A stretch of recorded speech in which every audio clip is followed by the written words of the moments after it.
তাহসিন নামের এক লোক নতুন শহরে ট্রান্সফার হয়ে এলো। থাকার জায়গা না পেয়ে একটি পুরনো গেস্ট হাউসে উঠে গেল। রিসেপশনিস্ট বলল, ৩৫ নম্বর রুম খালি আছে, চাইলে ওখানে উঠুন।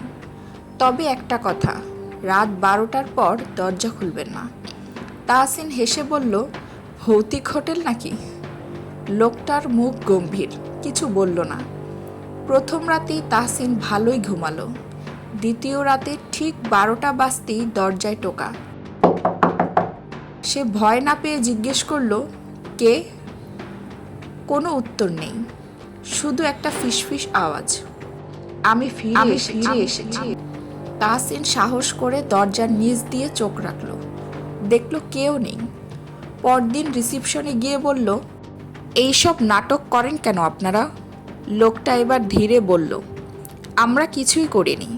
৩৫ নম্বর ঘরে ৫ বছর আগে এক ভদ্রলোক আত্মহত্যা করেছিলেন, যার ফাইল আমরা এখনও খুঁজে পাইনি।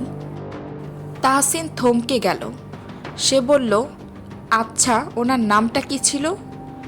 লোকটা রেজিস্টার খুলে বলল, তাহসিন আহমেদ।